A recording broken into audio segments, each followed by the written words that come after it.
Hi, Jim Levady, CEO of Prograde Nutrition. We're here in the R&D lab, and Jason is going to fill us in on what goes on in R&D and how we create a new formula.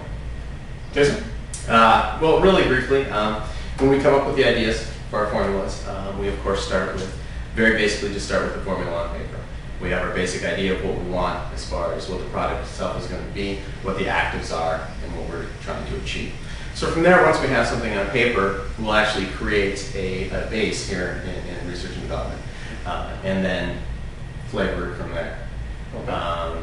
Once we have everything down on paper, and once we have the initial base done, and once we have a flavor profile that we're going for, we of course will sample it and go from there.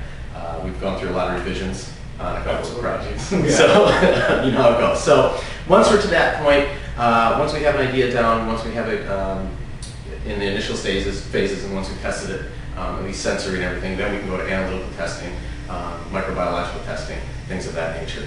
Once we're happy with the formula as far as the taste and sensory perceptions are concerned, and we're happy with the actives and that we are meeting label claim, and that the product, of course, is safe from a microbiological standpoint, meaning bacteria, things of that nature, what we'll do then is go into a scale-up or pilot phase. And what that is once, again, we have it down on the bench, we have it down, first of all, here in R&D, we will then take it to a little bit larger scale, say 25, 50 kilos.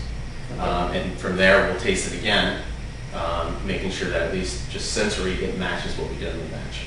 And of course, we need to analyze it for the, again, active contents too, to make sure and ensure that we are hitting the label claims and that we will meet those values throughout the shelf of the product. Okay, just real quick so people know, what do you mean by actives?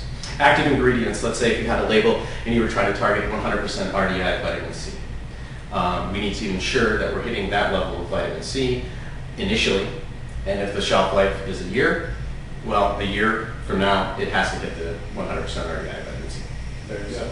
Okay, thank you, Jason. Sure, certainly. So now you know how we go from formula to testing, to flavor testing, to scalability, and everything else. So thanks for watching. Stay tuned for the next video.